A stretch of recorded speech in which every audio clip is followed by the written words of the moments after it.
नमस्कार, ABC channel में आपका स्वागत है। मैं हूं सचिन श्रीवास्तव और आप मेरे साथ देखेंगे आजमगढ़ से जुड़ी खबरें। खबर के प्रायोजक हैं दुनिया का मशहूर रेस्टोरेंट मोती महल, अब आपके शहर आजमगढ़ में।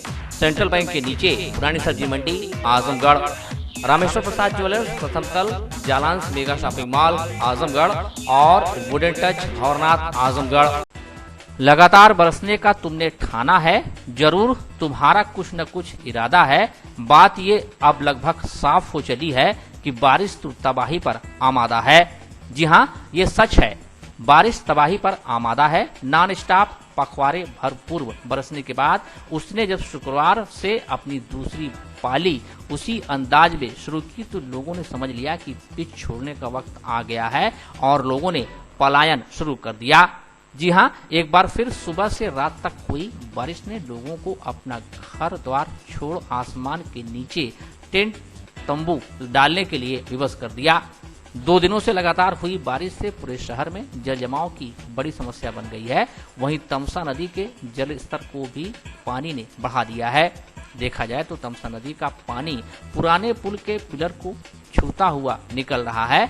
धाराएं भी तेज हो चुकी हैं। तमसा नदी के अगल बगल रहने वाले लोग पूरी तरह से पानी में डूब चुके हैं। पूरा जीवन अस्त व्यस्त हो चुका है। आजमगढ़ हरबंसपुर के समीप आरटीओ ऑफिस रोड की ऊपर से पानी बह रहा है। आरटीओ ऑफिस से सटी हुई रिहायशी कॉलोनी जाफरपुर में घुटनों तक पानी लग चुका है। वहां के रहने वाले लोगों को आने जाने में दिक्कतों का सामना करना पड़ रहा है। बरसात के पानी की वजह से सड़कें भी टूट चुकी हैं। पानी लोगों के घरों में घुस चुका है। जो लोग घर छोड़कर सड़क पर आ गए हैं। जिले में एक पखवाड़ा पूर्व हुई मूसलाधार बारिश के चलते शहर के निचले इलाके आज भी जल जमाव की समस्या से जूझ रहे हैं। तमसा नदी से घिरे इस शहर के निचले इलाके में बड़ी बड़ी आबादी जल जमाव की समस्या से आज भी जूझ रही है। अब तो पानी के सड़ांस ने प्रभावित लोगों का जीवन दूभर कर दिया है। जल निकासी के लिए जिला प्रशासन द्वारा किए जा रहे प्रयास पूरी तरह से नाकाफी साबित हो रहे हैं। वहीं शुक्रवार की सुबह शुरू हुई बारिश ने लोगों की धुकधुकी फिर बढ़ा दी है। पूरे दिन हुई बारिश के चलते जल जमाव से प्रभावित इलाकों के लोगों की सांसें अटकी हुई थीं। शहर के निचले इलाकों में शामिल धर्मनाला, ऐनिया, एलवल, बांध, कदमघाट, रैदोपुर, कालीचौरा, रैदोपुर, चांदमारी, राहुल नगर, मड़िया, बागेश्वर नगर, कोल पांडे व कोल बाज बहादुर, प्रहलाद नगर आदि इलाकों में रहने वाले लोग पिछले एक पखवाड़े से जल जमाव के चलते बेबस हैं। क्षमतावान लोग तो अपनी व्यवस्था सुनिश्चित कर चुके हैं, लेकिन गरीब लोगों पर यह बारिश आफत लेकर आई है। न उनके पास धन संचय है और न ही संसाधन जिससे वह पानी से बाहर निकलकर गुजर बसर कर सकें। प्रशासन द्वारा जल निकासी के लिए किए गए उपाय नाकाफी हैं। हालांकि कई स्थानों पर पानी निकालने के लिए अस्थायी पंपों की व्यवस्था की गई है, लेकिन अभी जल भराव की समस्या जस की तस बनी हुई है। शनिवार को दिन भर हुई बारिश ने रही सही कसर भी पूरी कर दी। लगातार हो रही बारिश से लोग इस गंभीर संकट से निजात पाने के लिए अपने इष्ट देव से प्रार्थना करते नजर आए। बारिश के चलते शहर क्षेत्र में जलस्तर भी लगातार बढ़ रहा है। वहीं स्थिति की गंभीरता को देखते हुए जिला प्रशासन ने क्षेत्रवार कई आश्रय स्थल व रैन बसेरे स्थापित कर दिए हैं। Devam marriage hall, Chaudhary guest house, Bandhan point, Shakuntalam marriage hall, Panchsheel Vatika, Vasundharalaya प्रशासन द्वारा अधिग्रहित कर लिया गया है। प्रभावित क्षेत्र में नाव व राहत शिविरों की व्यवस्था सुनिश्चित की जा रही है। अगर देखा जाए तो बड़ा ही अनटाइमली बारिश है, क्योंकि इस टाइम कभी इतनी बारिश नहीं हो और पिछले 24 घंटे में करीब 220 मिलीमीटर के आसपास बारिश हुई है, जो कि इस महीने में मुश्किल ही देखने को मिलती है।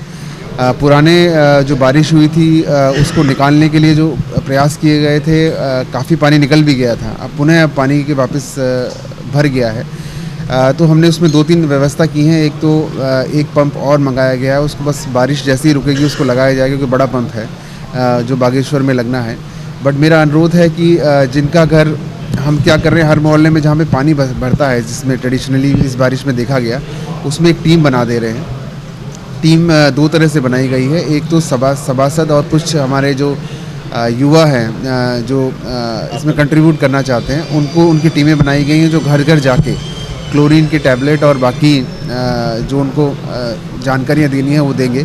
साथ में आपदा के लिए भी अधिकारियों की एक टीम मोहल्लेवार बनाई जा रही है और साथ में 6 हमने बड़ी जगह ऐसी आइडेंटिफाई की हैं जहाँ पे जिनके घर में पानी भरा है और वो वहाँ पे रह नहीं सकते हैं या किसी का घर कच्चा है और जिसमें असुरक्षित है वो वहाँ पे जाके आश्रय ले सकते हैं। वहाँ पे सारी व्यवस्थाएं की गई हैं जिसकी सूचना अभी दे दी जाएगी और सब टीमें जो घर घर जाके वो बताएंगी।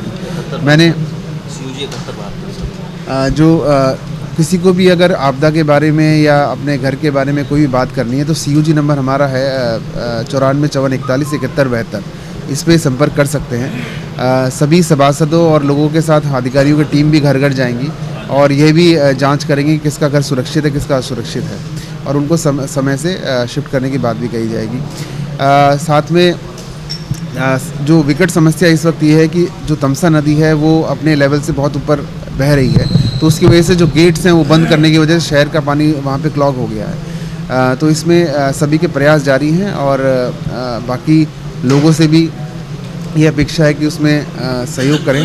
साथ में जो असुरक्षित भवन है वो उसको छोड़ दें और जहाँ पे आपके ये जो 3-6 जगह तय की गई हैं वहाँ पे जाके अपना आश्रय जरूर लें। राष्ट्रपिता महात्मा गांधी की 152वीं जयंती के अवसर पर कलेक्ट्रेट परिसर में जिलाधिकारी राजेश कुमार द्वारा झंडारोहण किया गया। तत्पश्चात गांधी हाल में जिलाधिकारी व मुख्य राजस्व अधिकारी, अपर जिलाधिकारी वित्त राजस्व एवं अपर जिलाधिकारी प्रशासन द्वारा राष्ट्रपिता महात्मा गांधी व पूर्व प्रधानमंत्री लाल बहादुर शास्त्री के चित्र पर माल्यार्पण कर पुष्प अर्पित किया गया। इस अवसर पर GGIC आजमगढ़ की छात्राओं द्वारा महात्मा गांधी के प्रिय भजनों व देशभक्ति गीत प्रस्तुत किया गया, जो काफी मनमोहक रहा, जिसकी सभी लोगों द्वारा सराहना की गई।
इस अवसर पर जिलाधिकारी राजेश कुमार द्वारा गांधी जी के जीवन, संघर्ष, देश की सेवा एवं उनके जीवन मूल्यों पर प्रकाश डाला गया। इसी के साथ ही विशेष रूप से निर्बलों के कल्याण संबंधित अंत्योदय की उनकी अवधारणा, भावनात्मक एकता, राष्ट्रीय एकता व अखंडता के संबंध में उनके विचारों को संक्षेप में परिचय किया गया। इस अवसर पर जिलाधिकारी ने अपने संबोधन में कहा कि आज का दिन बहुत ही महत्वपूर्ण है। हम सभी लोगों को गांधी जी के जीवन दर्शन से सीख लेने की जरूरत है।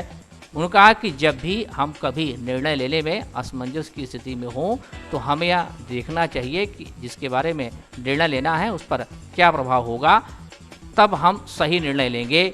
उन्होंने कहा कि महात्मा गांधी के दर्शन, सत्य, अहिंसा, संयम, आत्मविश्वास को अपनाकर हम लोग अपने लक्ष्य की प्राप्ति कर सकते हैं। कहा कि हम लोगों को अपने ऊर्जा को अपने लक्ष्य पर केंद्रित करना चाहिए, तभी हम सफल हो सकेंगे। उन्होंने सभी अधिकारियों, कर्मचारियों से कहा कि जब भी कोई ज़रूरतमंद हमारे पास आए तो हम उसकी समस्या को सुनकर निस्तारण करें। हम सभी को अपने कार्य के प्रति ईमानदार रहने की ज़रूरत है। एवं अपने दायित्वों का निर्वहन जिम्मेदारी से करना होगा। इसी के साथ ही मुख्य राजस्व अधिकारी हरिशंकर ने बताया कि सत्याग्रह आंदोलन, स्वदेशी से प्रेरित असहयोग आंदोलन में महात्मा गांधी का विशेष योगदान रहा है। महात्मा गांधी जी स्वच्छता पर विशेष ध्यान देते थे।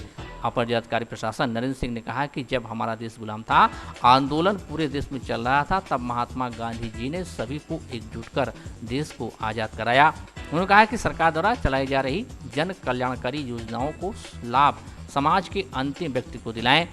अपर जिलाधिकारी वित्त एवं राजस्व आजाद भगत सिंह ने महात्मा गांधी के जीवन पर प्रकाश डालते हुए कहा कि हम सभी लोगों को महात्मा गांधी के विचारों से प्रेरणा लेनी चाहिए एवं उसको आत्मसात करना चाहिए। हमें अपने जीवन में संकल्प लेकर कार्य को करना चाहिए।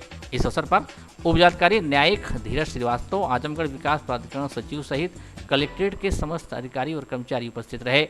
कुछ लोग नहीं कर पाए, पर सबको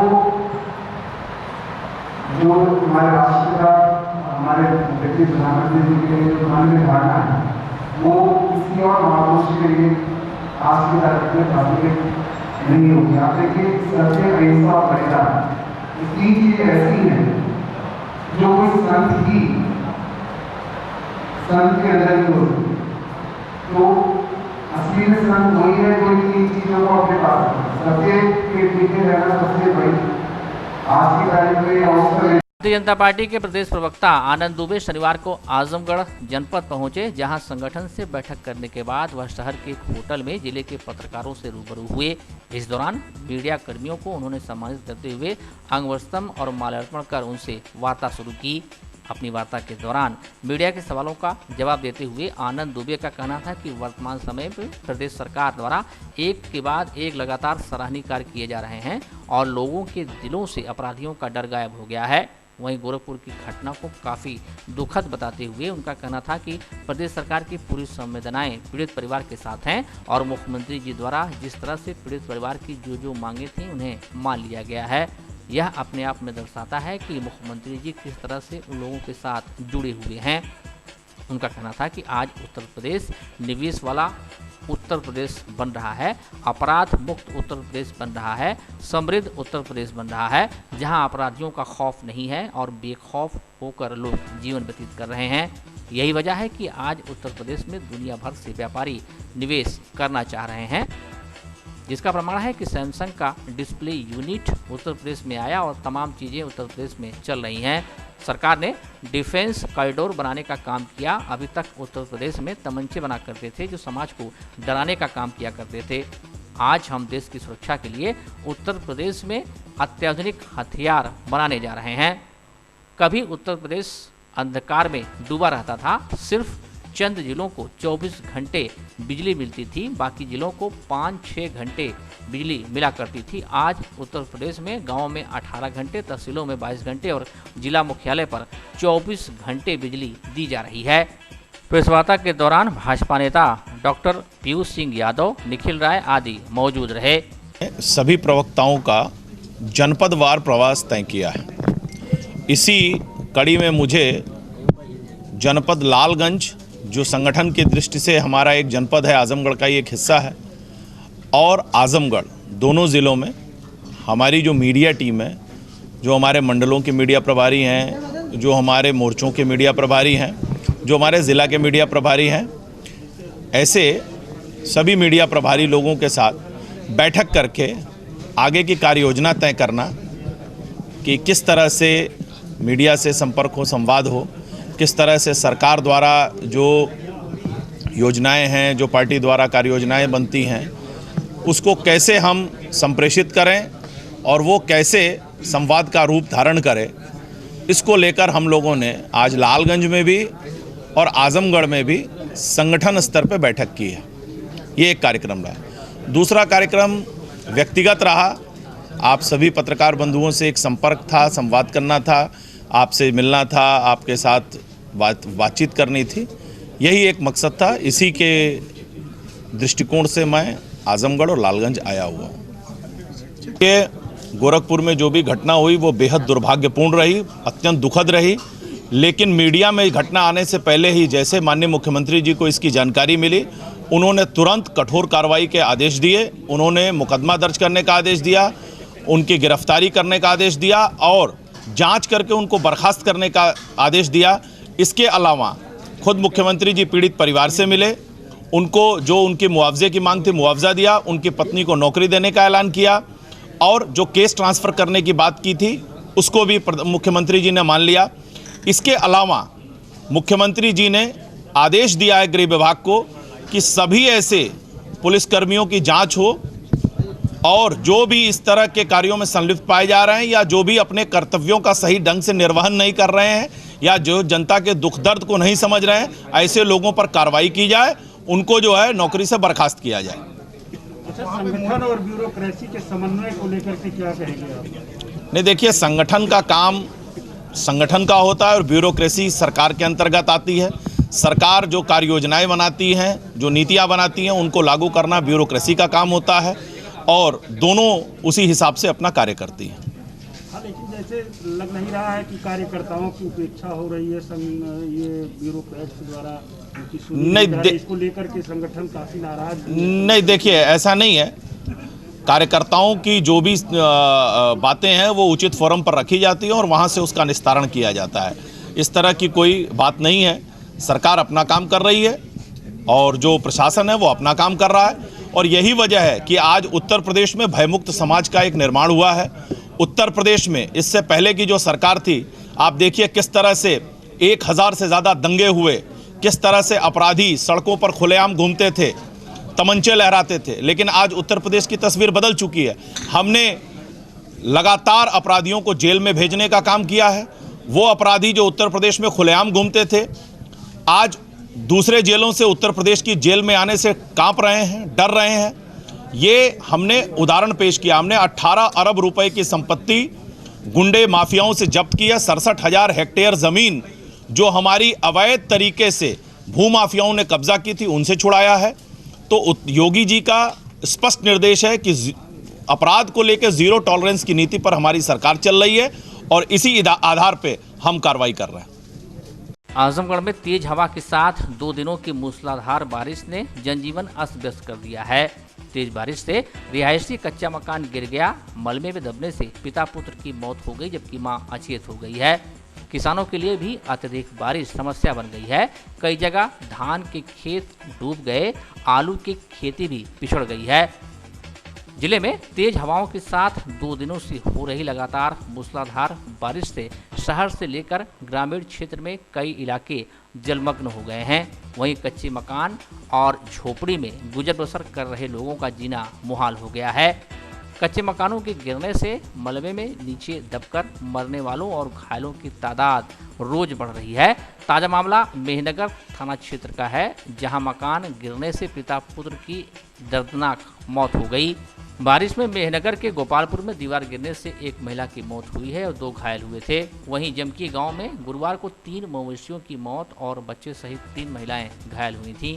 आज शनिवार सुबह भोर में मेहनगर थाना क्षेत्र के भिट कासो गांव में कच्चे मकान के नीचे गरीबी में जीवन यापन कर रहे परिवार के लिए मनहूस काला दिन साबित हुआ। परिवार के मुखिया जयप्रकाश पांडे उम्र 60 वर्ष और छोटे पुत्र विकास 22 वर्ष अचानक दीवार गिरने से घायल हो गए। ग्रामीण शोरगुल सुनकर घटना स्थल की तरफ भागे। मलबे को हटाकर बुरी तरह से घायल पिता पुत्र को बाहर निकाला गया। आनन फानन में मेहनगर सामुदायिक स्वास्थ्य केंद्र ले गए, जहां डॉक्टर ने दोनों को मृत घोषित कर दिया। स्थानीय पुलिस ने शव को कब्जे में लेकर पंचनामा भरकर पोस्टमार्टम के लिए जिला अस्पताल भेजा। वही रात को लोग सोए थे, कच्चा मकान था और सुबह भोर में 5:30 बजे करीब दीवार गिरने की आवाज़ आई। तो हम लोग घर के बगल में थे, दौड़ कर गए और लगभग बड़ी मशक्क़त के बाद 1 घंटे तक हम लोग बॉडी को अपने कब्जे में लिए। तब तक फिर लेकर भागे। शंभूनगर मार्केट है एक हमारे यहाँ, तो वहाँ पे डॉक्टर ने बोल दिया कि लेके जाइए आगे। फिर उसके बाद यहाँ पे मेहनगर आने के बाद कम से कम 45 मिनट हम लोग वेट किए, कोई डॉक्टर नहीं आया मेहनगर में। फिर उसके बाद आई एक डॉक्टर आई तो क्या कहते हैं कि वो बोल दी कि दोनों लोग डेड हो चुके हैं। कोई शासन की तरफ से आया था, मतलब एसडीएम आई थी और घर पे भी गई थी। SHO साहब भी, सभी लोग गए थे घर पे, लेकिन अब देखिए आगे की कार्रवाई किए हैं लोग, क्या प्रॉफिट मिलता है, नहीं क्या रिस्पांस मिलता है। पारिवारिक कलह के चलते आजमगढ़ में पति ने पत्नी की धारदार हथियार से हत्या कर दी। इसके बाद खुद भी मिट्टी का तेल पी लिया और आग लगाने की कोशिश किया, लेकिन किसी तरह से उसको रोका गया। पास पड़ोस के लोगों ने अचेतावस्था में CSC फूलपुर में भर्ती कराया, जहां उसे पुलिस कस्टडी में उपचार के लिए जिला अस्पताल रेफर किया गया। फूलपुर कोतवाली क्षेत्र के जगदीशपुर में बीती रात राजेश मौर्य की पत्नी 30 वर्षीय शशिकला मौर्य की गला रेत कर हत्या कर दी गई। घटना में पति पर ही हत्या का आरोप है। राजेश मौर्य ठेला पर खाने पीने का सामान बेचकर जीविकोपार्जन करता है। बताया जा रहा है कि रात में वह जब काम से घर लौटा तो घर में विवाद चल रहा था। राजेश मौर्य भी अपनी पत्नी से उलझ गया और फिर आवेश में आकर हंसिया से शशिकला के गले पर वार कर दिया। राजेश मौर्य के 3 छोटे छोटे बच्चे भी हैं। सूचना के बाद मौके पर पहुंची पुलिस ने शव को कब्जे में लेकर पोस्टमार्टम के लिए भेजा। जनपद के 80 वर्ष पुराने रघुनंदन प्रसाद रामेश्वर प्रसाद ज्वेलर्स आसिफगंज पुरानी कोतवाली आजमगढ़ की नई ब्रांच रामेश्वर प्रसाद ज्वेलर्स प्रथम तल जालांस मेगा शॉपिंग मॉल सिधारी आजमगढ़। हमारे यहाँ सोने चांदी एवं हीरे की पूर्णतः हॉलमार्क ज्वेलरी 100% वापसी पर उपलब्ध। आसान किश्तों पर हॉलमार्क ज्वेलरी उचित मूल्य पर प्राप्त करें। ज्वेलरी की शुद्धता मापने के लिए फ्री कैरोमीटर की व्यवस्था। शादी विवाह की करनी हो तैयारी या त्योहारों की हो खरीदारी, आपके भरोसे पर हमेशा खरा उतरेगा रामेश्वर प्रसाद ज्वेलर्स, प्रथम तल जालांस मेगा शॉपिंग मॉल सिधारी आजमगढ़। दुनिया का नामचीन मोती महल रेस्टोरेंट अब आपके शहर आजमगढ़ में USA, लंदन, बहरीन, UAE सहित देश विदेश में 100 outlet veg, non veg, Indian, Chinese और थाईलैंड के लजीज व्यंजन के साथ ही मोती महल की मशहूर तंदूरी चिकन उपलब्ध। वैलिड पार्किंग की विशेष व्यवस्था। आपको वेज है पसंद या आप नॉन वेज के शौकीन हैं, दोनों जरूरतों को पूरा करेगा Moti Mahal restaurant, central bank के नीचे चौक रोड, पुरानी सब्जी मंडी Azamgarh. Wooden touch Bhanwarnath Azamgarh, a complete hardware store. हमारे यहाँ branded plywood, flush door, designer door, PVC door, Formica, fancy hardware, kitchen की चिमनी एवं मॉड्यूलर किचन की एक्सक्लूसिव रेंज उपलब्ध। अपने आशियाने में लगाइए 4 चांद, पहुंचिए वुडन टच भंवरनाथ आजमगढ़।